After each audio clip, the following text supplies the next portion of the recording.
la page santé de ce journal à présent avec cette maladie qui suscite bien des inquiétudes actuellement au Burkina Faso. Il s'agit bien sûr de la dengue. La maladie est bien là et pour en parler, je reçois comme annoncé le docteur Smaïla Ouedraogo, ministre de la Santé. Bonsoir, monsieur le ministre. Bonsoir, monsieur Ouedraogo. Alors, il y a quelques jours de cela, nous recevions déjà le directeur de la lutte contre la maladie qui annonçait donc l'installation de cette maladie, surtout à Ouagadougou. Alors, aujourd'hui, monsieur le ministre, quelle est l'ampleur de la situation? Est-ce qu'on peut parler d'épidémie? Merci, monsieur Ouedraogo. Je pense que vous nous donnez l'opportunité. C'est ce qu'a déjà fait le directeur de la lutte contre la maladie et tous les services compétents en la matière, de donner des clarifications à nos concitoyens et surtout dénoncer quelques principes qui conviendrait d'observer en ces périodes. Alors, donc, pour revenir sur votre question, oui, la dengue existe au Burkina Faso. Entre le 17 octobre, entre août et aujourd'hui, les données que nous avons pu collecter dans les différentes formations sanitaires font état de 645 cas de dengue testés positifs. Sur ces 645 cas, il y a eu 7 personnes malheureusement qui en sont décédées. Et quand nous nous sommes intéressés pour voir à peu près quel était le profil de ces personnes, il s'est avéré que c'est des personnes qui souffraient également d'autres pathologies, ce qui fait que la dengue, quoique une maladie bénigne, qui n'est pas potentiellement très grave, donc a pu prendre le dessus sur ces patients. Monsieur le ministre, mais est-ce que c'est sur l'ensemble du territoire ou est-ce qu'il y a des zones précises où la maladie sévit? La maladie sévit. Notre préoccupation actuellement, c'est au niveau de Ouaga, où nous avons constaté qu'il y a beaucoup plus de cas que ce qu'on observait par le passé. Sinon, à Bobo, nous avons pu, nous avons diagnostiqué 10 cas, et à Dori, il nous est revenu qu'il y a également 12 cas, donc positifs au test de diagnostic rapide. Mais dans l'ensemble, ces tests de diagnostic rapide, nous avons convoyé 10 prélèvements donc, au niveau du centre Mirage pour qu'on puisse faire le diagnostic définitif, final si on peut l'appeler ainsi. Et ce diagnostic a révélé un patient sur 10, ce qui on a pu mettre en place, en exergue donc, le virus. Les autres. Monsieur le ministre, peut-être la répétition est pédagogique en pareille circonstances. Alors, qu'est-ce que c'est que la dengue exactement? On en a déjà parlé, mais il ne serait pas de trop de revenir là-dessus. Ok, bon, ce qu'il faut savoir, la dengue est une maladie qui est causée par un virus. Le virus est transmis par un moustique. Donc, je ne rentre pas dans les détails de ce moustique, par piqûre. Donc, le moustique s'infecte en piquant quelqu'un qui est infecté et après, il infecte une autre personne en le piquant. Et ce qu'il faut retenir, c'est que la dengue est une maladie qui a des signes, des manifestations similaires à beaucoup d'autres maladies, en particulier donc, le paludisme. Il s'agit d'une maladie qui se caractérise par des maux de tête, donc assez durs. Même malgré le traitement, ces maux de tête peuvent perdurer. Se traduit également par des douleurs musculaires, des douleurs articulaires et de la fièvre. Donc tous ces signes peuvent se retrouver également dans le cas d'un paludisme dans notre contexte. Alors donc, en résumé, maladie due à un virus transmis par piqûre de moustique, dont les manifestations sont essentiellement des céphalées, la fièvre et puis les douleurs articulaires. Dans quelques cas, des complications peuvent survenir, et c'est vraiment rare, à travers des manifestations comme des saignements, ce qu'on appelle des hémorragies. Et dans ce genre de situations-là, si ce n'est pas efficacement pris en charge, donc la personne peut en mourir. Alors, monsieur le ministre, à l'heure actuelle, quelles sont les dispositions qui ont été prises pour faire face donc, à cette maladie? Alors, donc, pour faire face à cette maladie, nous avons pris un certain nombre de dispositions. D'abord, éviter que les gens ne contractent la maladie. Et ça passe par des activités de sensibilisation et d'information pour que les gens sachent ce que c'est, comment est-ce qu'on peut les éviter. Et à ce niveau, nous sommes en train de diffuser. Donc, il y a des spots publicitaires qui passent sur la dengue. Au niveau des radios, donc mes collaborateurs sont en train de communiquer avec les populations. Il faut avoir des mesures, observer des mesures au niveau individuel et des mesures collectives. Au niveau individuel, il faut arriver à faire en sorte qu'on puisse identifier les gîtes Et nous sommes en partenariat avec la mairie pour faire cette mobilisation afin que nous puissions identifier et détruire tous les gîtes possibles. Et au niveau individuel, familial, déjà, les gîtes potentiels, c'est les Canaries qui ne sont pas couverts.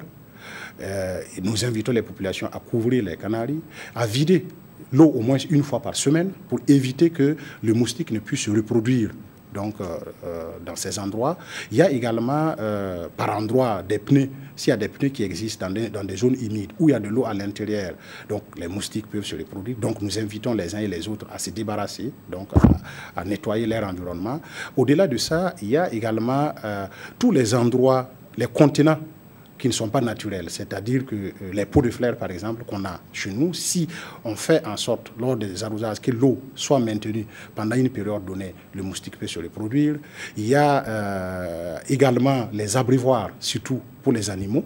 Là, nous lançons un appel à tous les éleveurs, en tout cas de faire en sorte que l'eau des abreuvoirs soit renouvelée au moins une fois par semaine. Ça évite que le moustique puisse se reproduire et effectivement aller se contaminer les autres. Donc voici un ensemble de mesures sur lesquelles, à travers les spots publicitaires, nous allons revenir, mais avec la mairie particulièrement à Ouaga, et nous invitons également donc, les autres localités à développer ces initiatives-là pour que nous nettoyions notre environnement. Si notre environnement est suffisamment nettoyé, donc il y a moins de risques que ce moustique puisse prendre les dessus. Monsieur le ministre, mais au-delà de ces actions de prévention, au niveau de la prise en charge, est-ce qu'il y a un protocole ou bien qui est mis en place? Oui. Non, permettez-moi d'insister sur la prévention parce qu'en réalité, prendre en charge une maladie, c'est qu'on a échoué. La prévention, elle coûte moins cher et elle est plus facile à mettre en œuvre si les gens comprennent. C'est pour cela que je voudrais insister là-dessus. Mais pour revenir sur votre question, effectivement, c'est une maladie pour laquelle, du moins, nous n'avons pas un traitement spécifique. C'est-à-dire, il n'y a pas un médicament aujourd'hui qui peut tuer le virus de la dengue. Donc, c'est une maladie pour laquelle on ne fait que des traitements symptomatiques. Quand le malade arrive, on prend en charge les signes, les céphalées, les douleurs, et ainsi de suite. Donc, pour que le malade puisse avoir le confort qu'il faut, et on l'observe pour éviter qu'il y ait des complications. Donc, à ce niveau, nous avons envoyé des protocoles.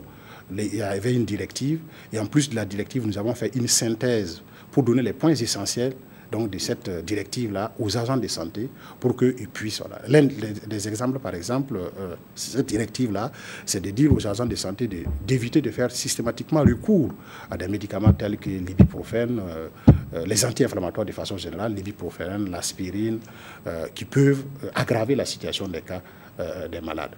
Ok, monsieur le ministre, il y a ce problème aussi de manque de réactifs.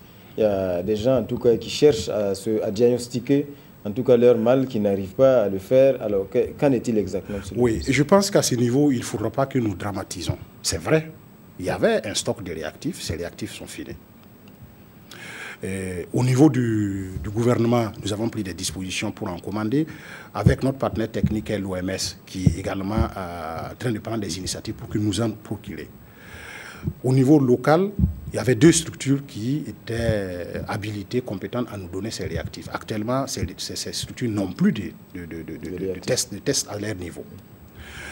Donc, mais je voudrais qu'on ne dramatise pas parce que ce n'est pas parce qu'on va faire un test et dire que tu as la dengue que le problème est réglé. Nous essayons de nous adapter. Qu'est-ce qu'on dit? Notre directive qu'on a envoyée aux agents de santé. Devant toute symptomatologie similaire à la dengue, il faut éliminer les pathologies qui peuvent ressembler à la dengue, essentiellement dans notre contexte le paludisme. Et là, on a les tests de diagnostic rapide. Quand vous faites le test de diagnostic rapide et que le test est négatif, on déduit. Voilà, pensez intuitivement qu'il peut s'agir de la dengue et en ce moment, éviter tout ce qui peut être posé comme acte pour aggraver la situation de la dengue.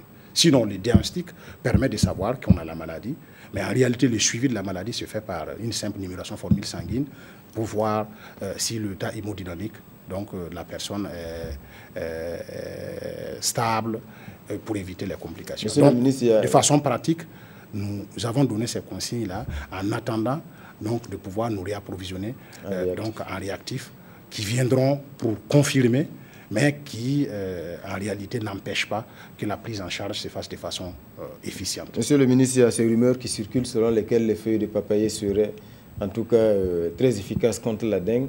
Alors, info ou intox, monsieur le ministre? Je suis un fervent adepte de la médecine et de la pharmacopée. La médecine traditionnelle de la pharmacopée, parce que même ce que nous prenons, on parlait tout de suite de l'ibuprofène et autres, à l'origine, c'est à la base de plantes. Mais tout ça doit avoir des évidences. Quand on n'a pas de preuves scientifiques, j'ai moi aussi été informé à travers les réseaux sociaux que la papaye guérirait donc la dengue. Et j'ai essayé de regarder sur des sites où on peut publier des résultats de recherche. Je n'en ai pas trouvé. Donc partant de là, je ne saurais, donc au nom de ma responsabilité de garantir la santé publique, je ne saurais encourager les gens à rester, à consommer des feuilles de papaye. Je dis, le réflexe doit consister à aller dans une formation sanitaire dès qu'on a l'un des signes que je viens de citer, la céphalée, les fièvres, les douleurs articulaires, musculaires. Et une fois au niveau de la formation sanitaire, les conseils vous seront donnés et la prise en charge sera faite de façon efficiente.